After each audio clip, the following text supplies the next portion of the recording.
The David Pakman Show at davidpakman.com.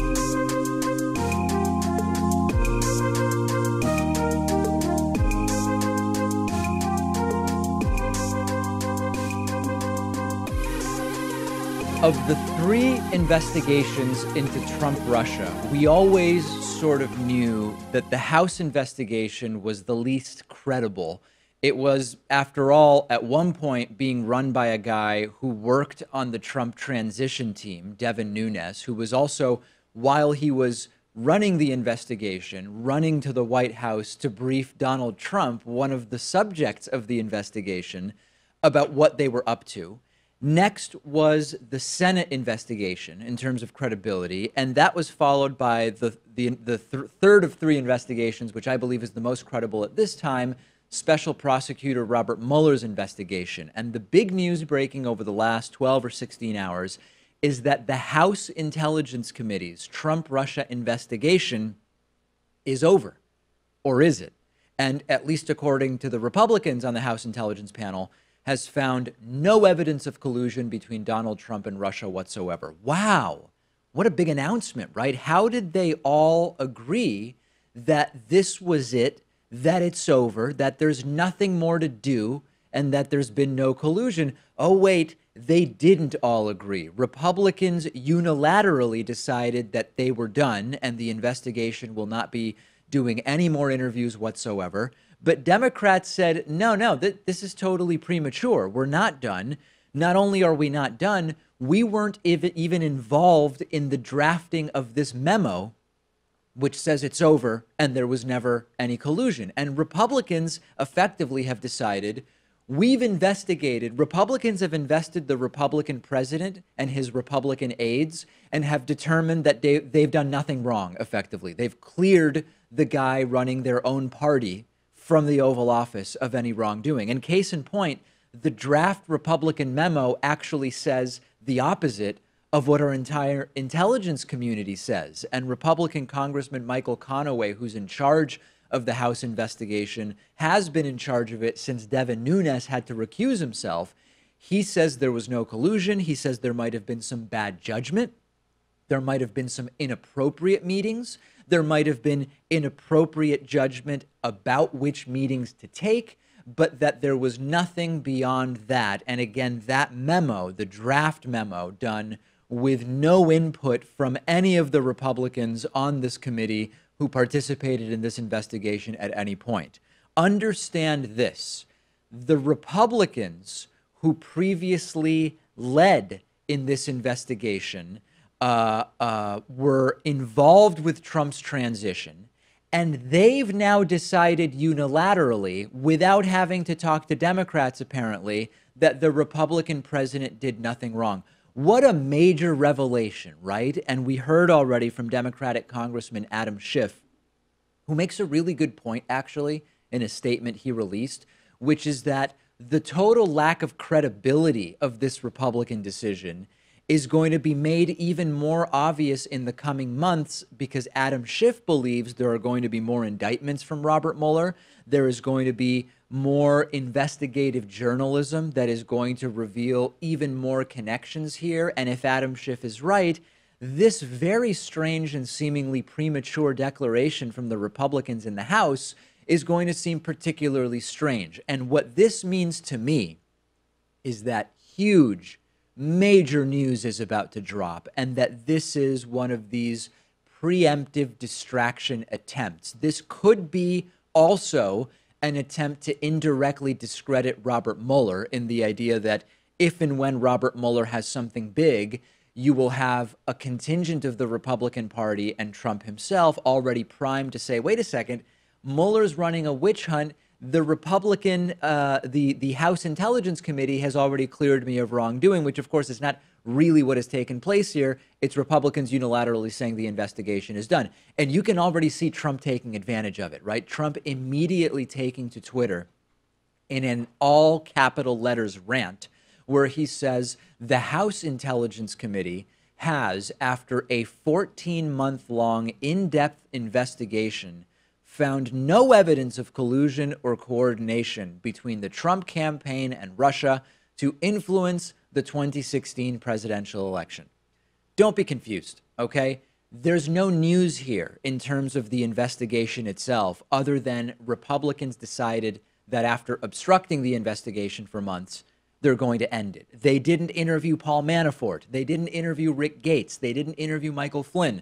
Michael Flynn, understandably, might not be allowed as a result of the deal that he has struck with Robert Mueller. But how can any investigation into Trump-Russia end or be complete without interviewing those people? And to be called finished at that time, it is a total and complete sham.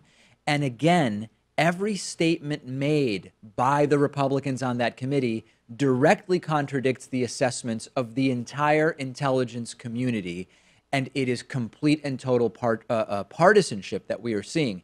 How can you look at that Trump Tower meeting, for example, where there was a very clear quid pro quo offered, right? Dirt on Hillary from the Russians in exchange for the easing of sanctions by the then possible future Trump administration. How do you look at the Carter Page Moscow trip, the attempt by Jared Kushner to create a back channel with the Kremlin specifically to circumvent American intelligence agencies knowing about those communications? And then, of course, the circumstantial appearance of coordination between Russia and WikiLeaks, combined with the very suspicious timing of public declarations from Donald Trump related to the material ultimately published by WikiLeaks. And that's only what we publicly know about.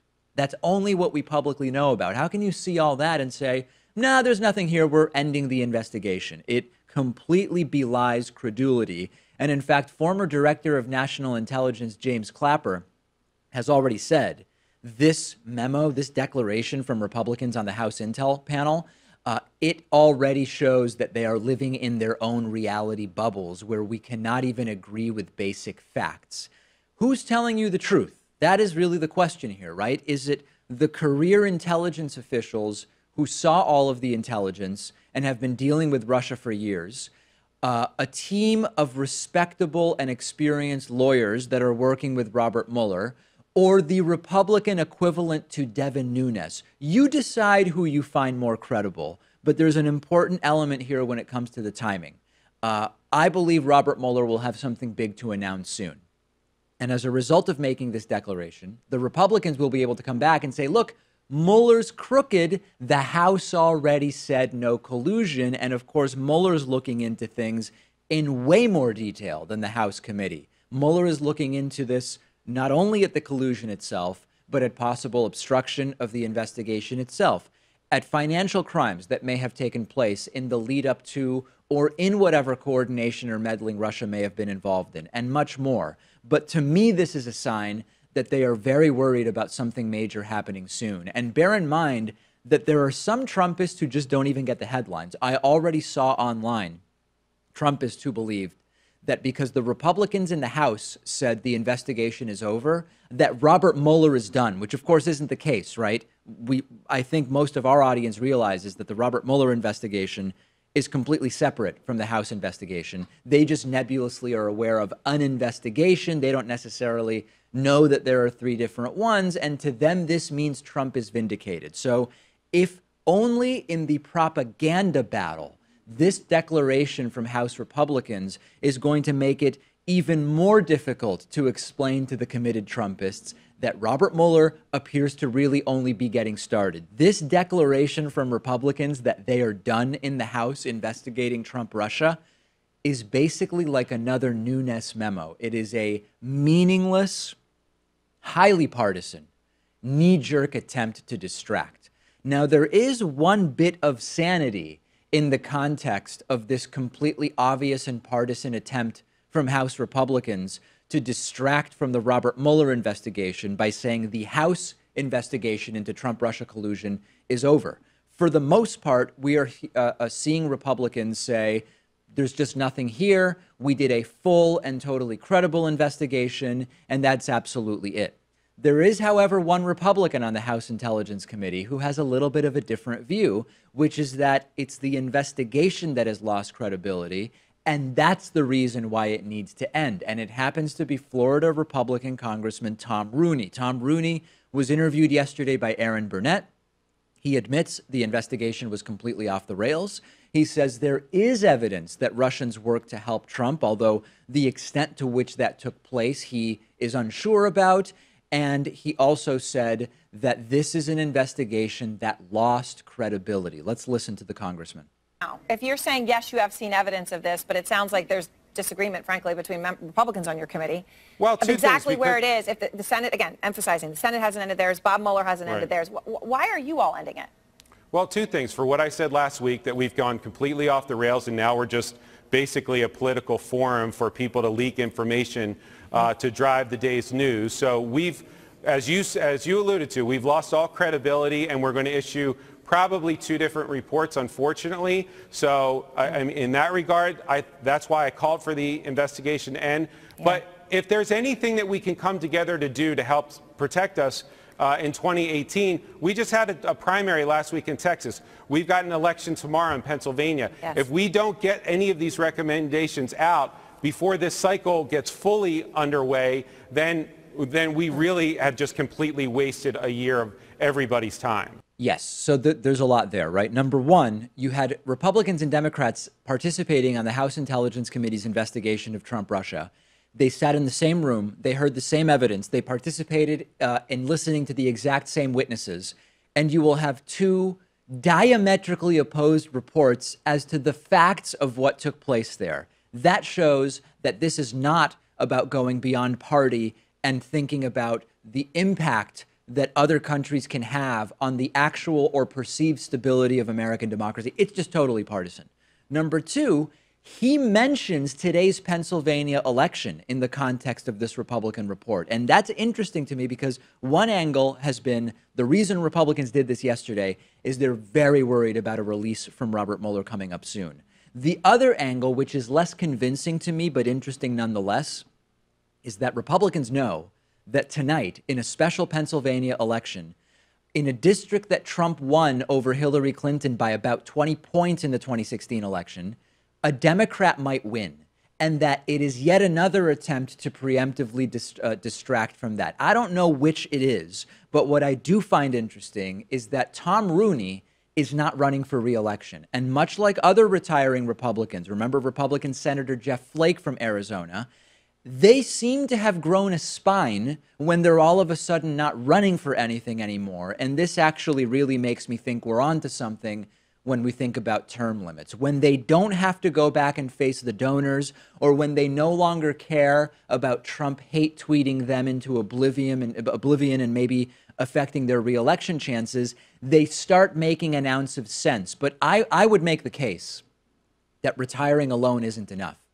They are still complicit in what's taken place up to this point. And I would have preferred to hear from Tom Rooney earlier in the investigation that his party is not taking it seriously, that they are doing everything they can to just end it sooner than later. Because it's great that he's saying this now, but it would have been more useful to know it before so that maybe something could have been done about it. And coming soon, by the way, the Democratic version of the end of the investigation report, which will no doubt be drastically different than the Republican one, so different that both couldn't possibly be true. We will learn about the totally distinct realities that the Republican memo alludes to versus the Democratic memo on this. And that's the real tragedy, right?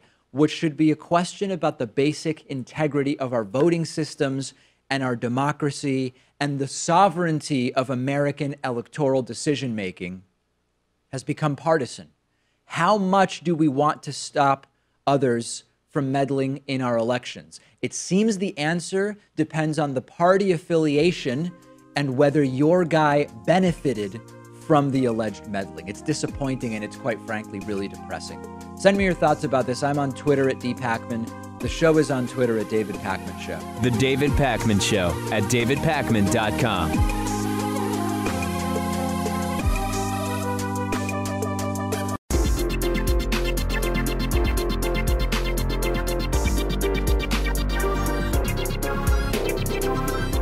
The David Pacman Show at davidpacman.com.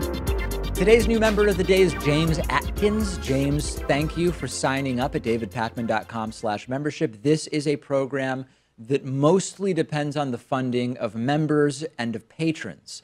And James is the newest of our members to be recognized today. But I also want to thank our long-term sustaining members. Marina Miranda has been a member since 2011, going on 7 years as a David Pakman Show member. Just as important as continuing to find new members is the continued support of our long-term members. So James and Marina, thank you. You can join them at davidpakman.com/membership. We've got a coupon code, which is VoteSoon18, which will save you 40% on your membership. And anybody who gets a new yearly membership will get for free, if they want it, either a black or white David Pakman Show bumper sticker. Just email me after you sign up for that yearly membership and tell me, hey, David, I want the black bumper sticker or I want the white bumper sticker, and send me your address. Today's one of the biggest news days in a long time. In addition to the abrupt unilateral ending of the House intelligence investigation into Trump Russia, Donald Trump has fired his Secretary of State, Rex Tillerson, and is going to be replacing him with CIA Director Mike Pompeo.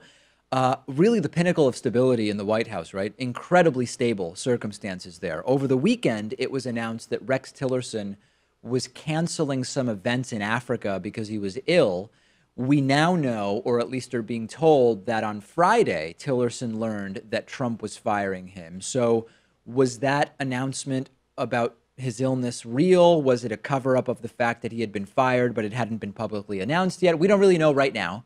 But an interesting little element of this is that Gina Haspel is going to, she is the deputy CIA director. She is going to be stepping up to run the CIA. And there is already, if you look at drudgereport.com, there's already a counter distraction here where, to take attention away from the pathetic instability of what's going on in Trump's cabinet, Drudge and other right-wing news are touting how Trump has done something amazing. He has appointed the first woman ever to run the CIA, which is true, and it's all fine, well, and good, except that Ms. Haspel is known in some circles as Ms. Torture, and we're going to be talking about that later on in the week. The official reasons that we're hearing for Tillerson being fired are that there are going to be trade negotiations happening as a result of these tariffs that Trump is putting in place. There are going to be possible talks with North Korea, and that bottom line, Trump and Tillerson just don't see eye to eye on some of this stuff. And I would argue that's mostly because Trump doesn't understand anything, and that really they're going to need someone in there as Secretary of State who's going to basically be a yes person for Trump. And Mike Pompeo is a great candidate for that. That being said, we learned from Rex Tillerson's spokespeople that he didn't speak to President Trump before the firing. He was unaware as to the reason for the firing and learned about it initially, apparently, through social media, although that certainly calls into question some of the timing elements. And there's still questions about the timing, right? The other possibility, if we don't believe that this was communicated to Tillerson on Friday, another possibility is that I told you last week about the poisoning using a nerve agent of a former Russian spy in the United Kingdom. The UK has put out a report saying that Russia has its fingerprints all over it. Rex Tillerson has accepted that Russia has its fingerprints all over it, even though the White House has not. And again, purely speculation, but maybe another reason why this might have, what really we've speculated about for a while, the possible departure of Tillerson, has accelerated or at least taken place now. Tillerson becomes the shortest serving Secretary of State, dating all the way back to the 19th century, I think to the 1880s. Super stable, folks. Never been a more stable cabinet than this one. This is also, I believe, part of the distraction campaign, because in addition to the House Intelligence Committee Republicans unilaterally ending their investigation into Trump Russia, something major must be about to happen here, right? Robert Mueller must be very interested in speaking to Rex Tillerson, would be my guess. And what we're dealing with here, here's the difficulty, right, that we're dealing with at the show, and I know people in the audience are dealing with as well. There's this constant stream of just insane breaking stories that's almost paralyzing in a way. It's very difficult to keep perspective about the absurdity of what's going on because none of this is normal, right? Events that in most administrations would happen a couple times a year are happening almost daily. And by the way, Pompeo as Secretary of State is a disaster, right? Pompeo is not a guy that we talk about that much, but he is an Islamophobe along the lines of, take your pick, right? Sebastian Gorka, Michael Flynn. Pompeo loves this lunatic Frank Gaffney. Pompeo was part of the movement that was regularly implying that Obama either is Muslim or prefers Islam to Christianity. He suggested that American Muslims need to prove their loyalty to the United States in a way that has never been required by him or suggested by him of Christians or American Jews or even American atheists or agnostics.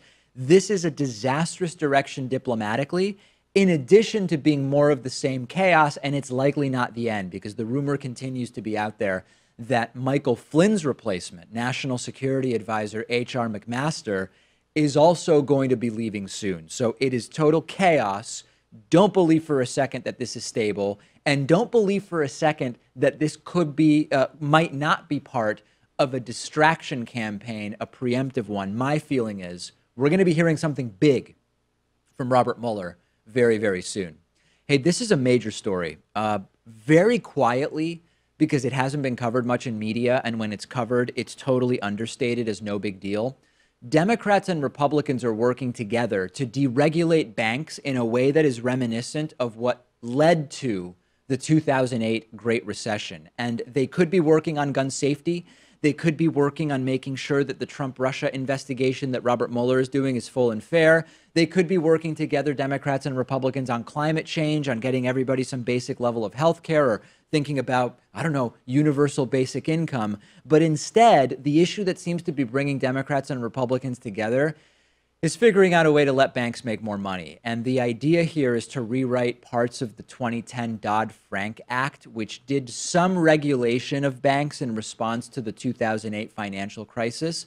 And while not all members of the Senate support this, it's probably going to pass because about a dozen Democrats do support it, in addition to just about every, if not every, Republican. The House has already passed another version of this that's even more extreme in how it undoes the 2010 Dodd-Frank bill. So what would the bill actually do? Well, we've got a list of the major things that the bill would do. Number one, it would increase the bank size threshold for banks being subject to federal oversight from $50 billion to $250 billion in assets. And the explanation is that the way the bill was originally written, it was hurting small banks by over-regulating them, so that the new bill will make it so that banks between 50 and 250 billion in assets would be less regulated than they have been, and there would also be less oversight from the Federal Reserve. It's basically a sham, right? They want you to think that your local little bank was impacted by this regulation. But I hate to break it to you, the banks that are currently between 50 and $250 billion in assets are pretty damn big banks like American Express, BB&T, SunTrust Bank, KeyBank. These are not your little neighborhood banks that were over-regulated as a result of this. Number two, we would see provisions to lower anti-discrimination standards. And the way that this new bill would do that is by raising the number of loans a bank is allowed to make before it has to provide discrimination or non-discrimination in lending data to oversight agencies. Who benefits from that? Nobody. Number three, this bill will allow foreign banks to separate American assets in order to avoid American regulatory scrutiny. And yes, they are trying to sell this by throwing in some small benefits for tiny banks and credit unions to make it seem like everybody's going to benefit. It's sort of going to equally help banks of all sizes, but the benefit is to the mega banks. And also, they're throwing in a few little consumer protection things, but the truth is, this doesn't do away, yet anyway, that's another of Trump's ideas, this doesn't do away with the CFPB, the Consumer Financial Protection Bureau. So again, the little things that are being sprinkled in there are mostly to be able to paint a more PR-friendly picture of this bill. This is one of those areas where the Republicans and the Democrats alike mostly agree and are basically screwing us. The Financial Times found that the banks that stand to gain the most from this deregulation have been upping their donations to Democrats in the Senate. I guess they already have all of the Republicans. They don't need to up their donations there. plain and simple, this is not a time to weaken bank regulations, right? This is not something that defends working people. This doesn't propagate more equality throughout society. People defend this as doing not that much deregulation, but that's the wrong conversation, right? The conversation should be, why are we doing any deregulation when there are so many other things that we could be doing to actually help people? And people will defend this, as I mentioned, by saying, David, don't worry, it doesn't impact the CFPB. That's fine, but it's deregulation that we don't need, and it's part of the swamp-filling campaign finance status quo that we should be vehemently against and that the president claimed to be against. The sickest part here is the bragging about bipartisanship. They are touting this as a big bipartisan victory. Republicans and Democrats figuring out a way to work together, woohoo. They're able to work together, not surprisingly, for the benefit of an industry that funds their campaigns and to make changes that will bring no net gain to the average consumer. It's absolutely disgusting. And I hope that people on our subreddit will discuss this because it is a really big issue. It's not as sexy sounding or as salacious or titillating, but it's a major issue. And you can find those discussions at davidpakman.com/Reddit. The David Pakman Show at davidpakman.com.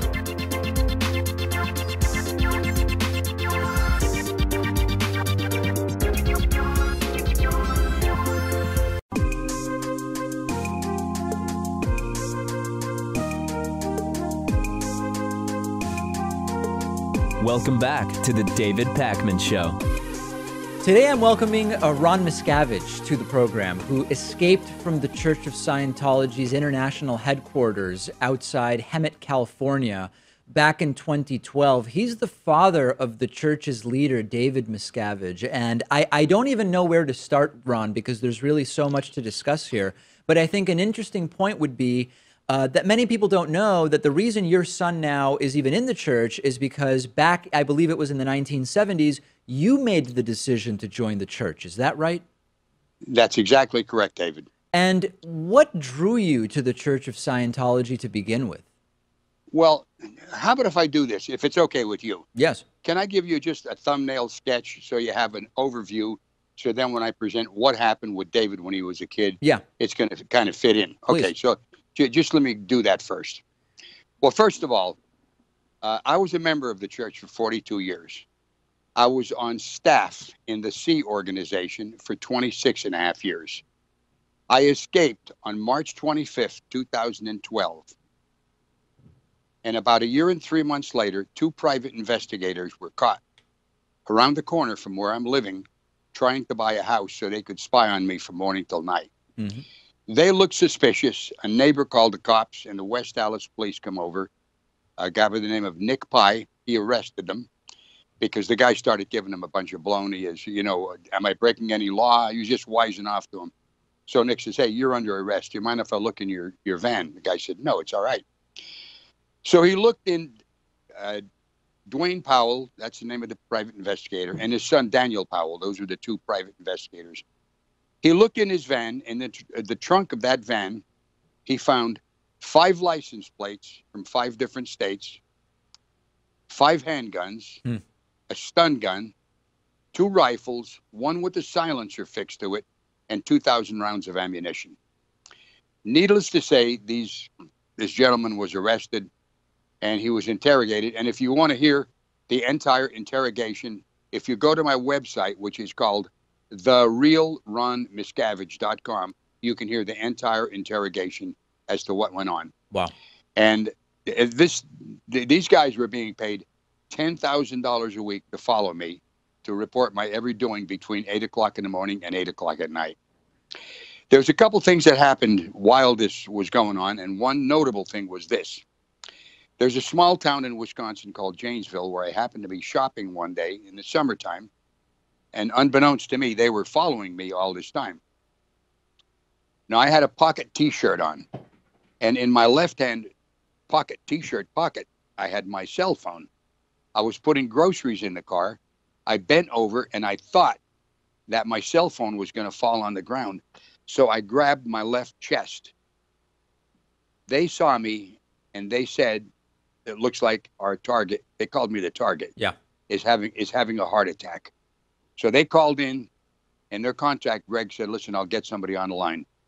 Several minutes later, a gentleman come on the line, identified himself as David Miscavige, and said, listen, if it's his time to die, let him die. Don't intervene. Don't do anything. Wow. Now, that was my son. This happening, and also my daughter's being disconnected from me because this is what they do. And by the way, I gave you the name of that website, therealronmiscavige.com, for a specific reason. And that is this. The church, if you leave, they will try to character assassinate you. David, they bought 500 variations of my name. And if you go on any of these, other than therealronmiscavige.com, it will take it to a hate site. Wow. And there they try to character assassinate me. It's not just me. It's standard operating procedure. Oh, yeah. And Ron, just so you know, we've interviewed a number of former Scientologists, so that we have sort of a sense for. So if I can, I'd like to pick up a couple of specific points that sort of were mentioned in there, just to get our audience as much context as possible. You mentioned that you were in the church for 42 years. What drew you to the church to begin with? What drew me to the church was this. David, my son, has had asthma since he was a baby.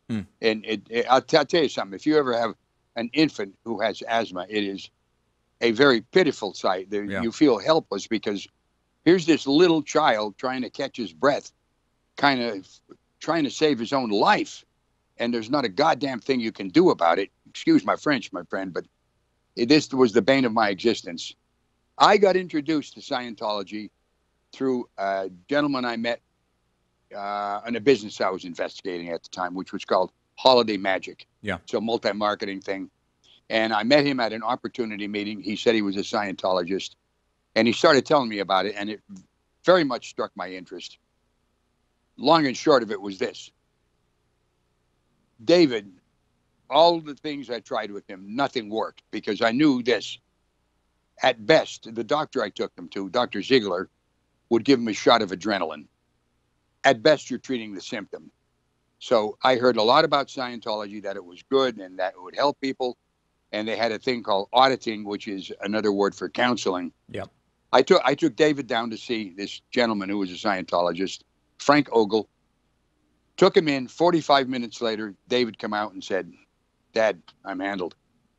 And he never had another severe asthmatic attack as a child. I got to tell you, at that moment, I think that was his epiphany.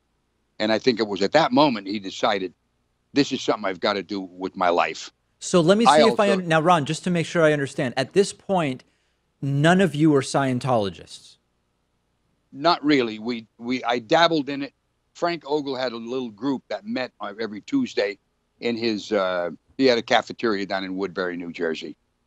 I used to go there every Tuesday and just kind of, learn about the communication formula, about interpersonal relationships, but I never really got into it. Yeah. That was the point in my life where I decided, if this can do this for him, I got to do it for my whole family. And that got me in.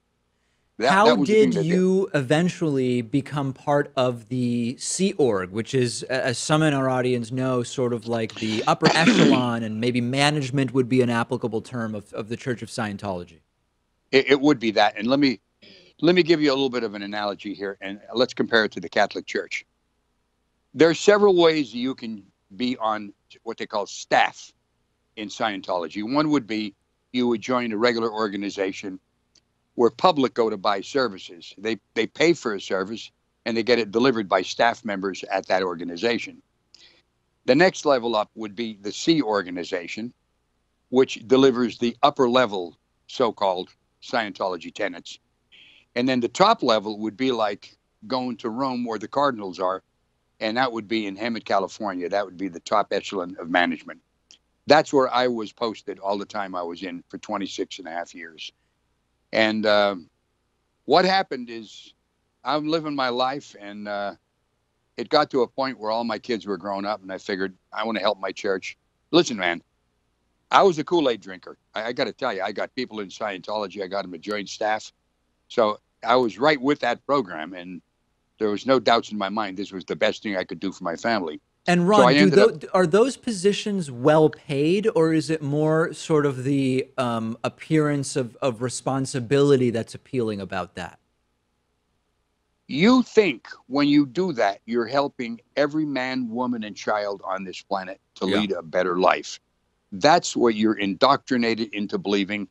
And I'm telling you, if people are interested in reading my book, which is called Ruthless Scientology, My Son, David Miscavige, and Me, if you read the book, you will see how on an incremental, little by little basis, you are led down the path to believe everything they tell you as being the absolute truth.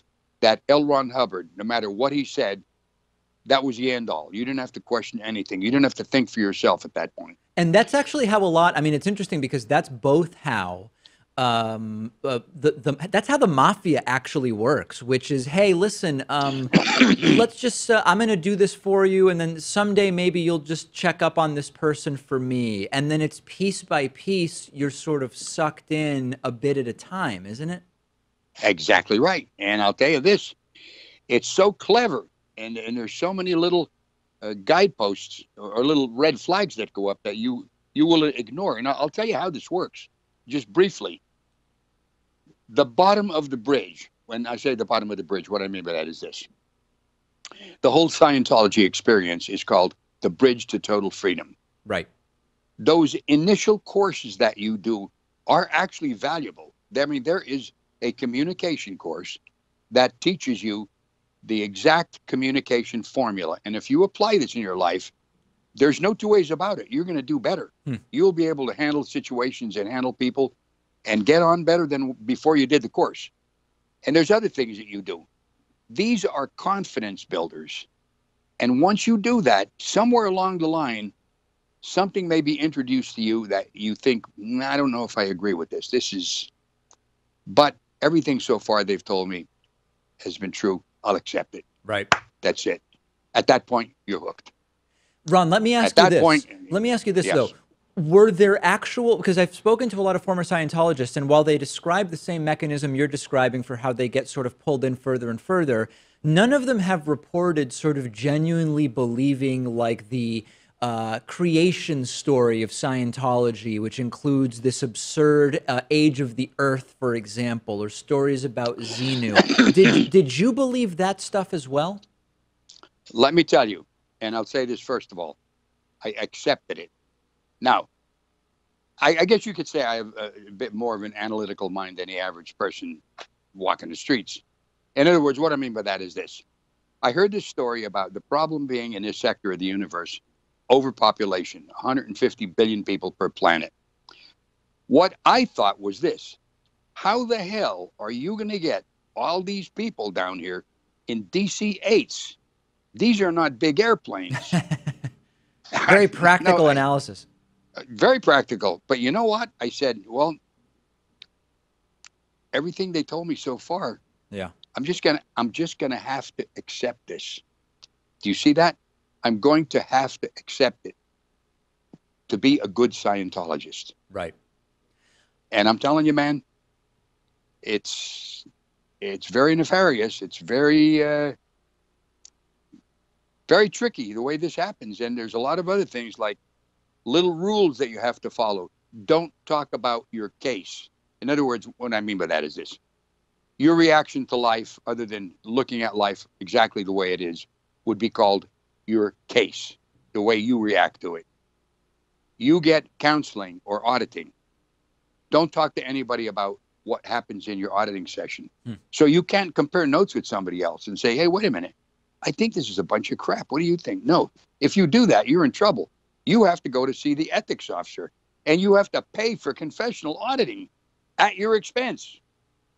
Let's pause there. Let's pause there because I think it's a good spot to take a quick break. We're speaking with Ron Miscavige, who escaped from the Church of Scientology's international headquarters. He's the father of the current leader of the Church of Scientology, David Miscavige, and that's where we'll pick up our conversation.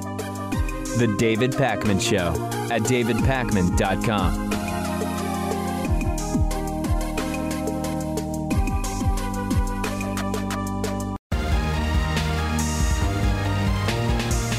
The David Pakman Show at davidpakman.com. I can't stand corruption. I hate cronyism, and I really despise lies. And it turns out that Ivanka Trump is perpetrating sort of all three at once. She has a position in the administration because her dad is president. She lied that she would cut ties with the Trump businesses to work for Trump, and the entire thing is completely corrupt. Ivanka Trump, as you probably know, has been representing her dad, has been representing the administration, has been representing the United States at the G20 overseas. She's been lobbying the Senate on tax policy. She's been doing all sorts of political work. And she is going to continue earning about $1 million per year from the Trump businesses. Her work as a representative of the administration is relating directly to her business earnings. And McClatchy has a really good piece on how this is all just a horrifying and disgusting conflict of interest, because she's continuing to make money developing from the development of family business resorts around the world. And some of those resorts hire state-owned companies to do construction. Some of those resorts get gifts from foreign governments, either in the form of eased regulations for their resorts, gifted land sometimes, payments from customers that are also officials from those foreign countries. And in spirit, she is completely guilty of violating the emoluments clause of the Constitution. It's not just the president that the emoluments clause applies to, right? All government officials are barred from receiving any gift of value from foreign governments without the specific approval of Congress. But remember that there might be a loophole legally here. She doesn't really have an official position in the administration. She actually can't have one because of nepotism laws, laws that clearly are not strict enough, because she does have a position in the administration by everything other than name and salary. So let's get to some of the conflicts. And again, McClatchy does a great job reporting on this. The Chinese government has a construction company that they own, which was given a road building contract by Trump Dubai. That doesn't sound good. A local Indonesian government is going to build a road to shorten the drive between an airport and a Trump resort and golf course. That doesn't sound good. A Saudi-South Korean joint company will build Trump's Lido City, Indonesia result. Well, wow, we do a lot of political dealings with Saudi Arabia, never mind South Korea as well. And number 4, you probably know about, there's that Trump International Hotel in D.C., which is already being cited in multiple lawsuits for emoluments clause violations. And we heard straight up from foreign dignitaries who said, listen, when we come to the D.C. to do business, we can stay at the Four Seasons or at Trump's place. We'll stay at Trump's place to try to ingratiate ourselves with him. Why not? Now, the Trump lawyers will try to defend some of this stuff by saying, listen, just because it has the Trump name on it doesn't mean we're actually handing out contracts. A lot of times we just license out the name. Whether that's true or not in these particular cases, Ivanka and her siblings have been involved in these projects, and it leads to them making money. And I was thinking back as I was researching this story yesterday, remember when Keith Olbermann was fired from MSNBC for donating a few $1,000s to a political candidate? It seems like laughable peanuts compared to what we have going on right now. And it's almost like if you elect a president whose family is made up of the most selfish and self-aggrandizing group of people, it doesn't end up being that good for anybody but them. And then remember when Trump stood by those huge stacks of paper with his lawyer and he made that announcement that he's going to divest and there's going to be blind trust? Remember how it was a huge show? Well, it just hasn't happened, right? It hasn't happened. The draining of the swamp hasn't happened. And we have no way of really knowing what's going on with Trump and Ivanka in detail because there's no actual indication that they're going to come clean or address what's going on with those supposed conflicts of interest they were going to fix anytime soon. Last thing, by the way, as far as Ivanka goes, we've now also learned that she's working on one of those interim security clearances. It's believed that she's having trouble getting a permanent security clearance for the same reason Jared Kushner's not getting one, who's her husband, which is the complicated financial situation involving foreign contacts and foreign business. This is a national security risk. And, you know, to the audience, I feel obligated to point out that this stuff is going on. And the sad part is more than likely nothing will come of it, but I still feel obligated to tell you about it. If you think that I shouldn't even cover this stuff because it's just an exercise in frustration, let me know. But I believe that it's important to report on this type of corruption and cronyism. It was just last week that I was making the case that Betsy DeVos, as Secretary of Education for Donald Trump, is the least qualified member of his cabinet. And I asked the audience, write to me if you can think of someone less qualified than Betsy DeVos. And basically no one disagreed with me. People either said, hey, there are people as unqualified as Betsy DeVos, but there's no one more unqualified than Betsy DeVos. And this happens to now be on the heels of us having the special pleasure of Betsy DeVos completely face-planting in a totally cringeworthy manner during a number of interviews, including one on 60 Minutes with Leslie Stahl. I happen to know one of Leslie Stahl's producers, and let's just say all aspects of this interview were a total mess. She couldn't answer even the simplest questions about anything, and I worry, as I mentioned earlier in the show, that we're sort of so desensitized to the insanity of the current administration that we won't even realize how tragic this is, but it's very tragic. Take a look at this first clip. Have the public schools in Michigan gotten better? I don't know. Overall, I can't say overall that they have all gotten better. The whole state is not doing well. Well, there are certainly lots of pockets where the students are doing well. Have you seen the really bad schools?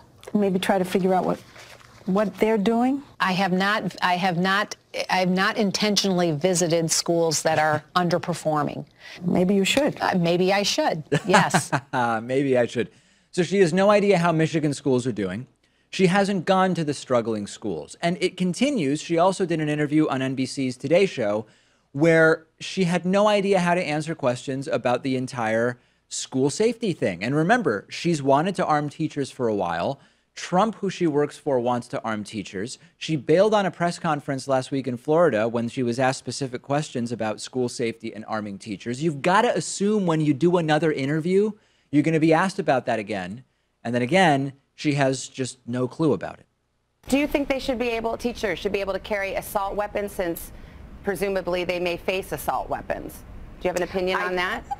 I don't think assault weapons in schools carried by any school personnel is the appropriate thing. But again, this is an issue that I think is best decided at the local level by communities and by states. Wait, now it should be decided at the local level? You wanted to arm teachers. The president is talking about arming teachers who you work for. And now all of a sudden you have no opinion and it should be up to the local schools. And fortunately, there was follow-up to that one.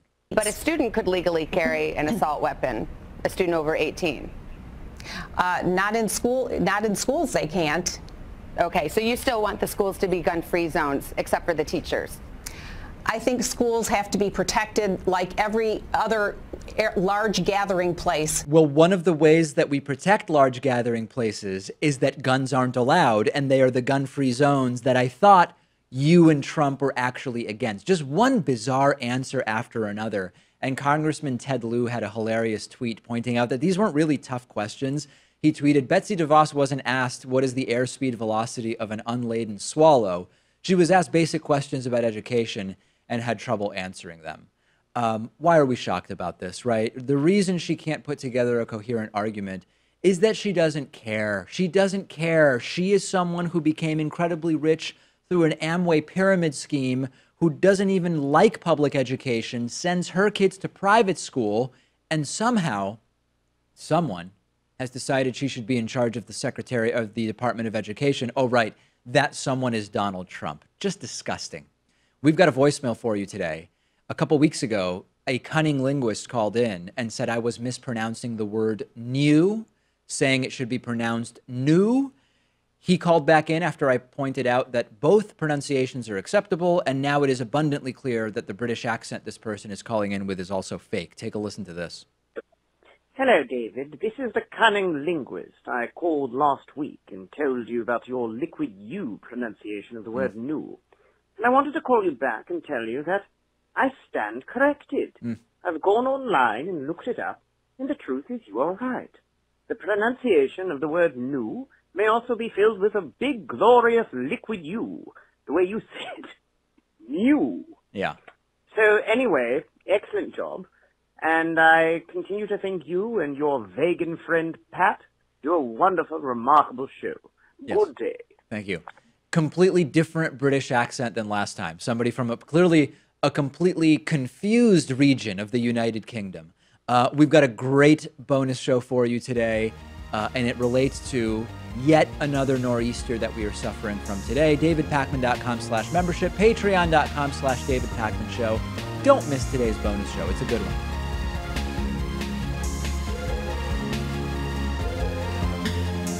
The David Pakman Show at DavidPakman.com.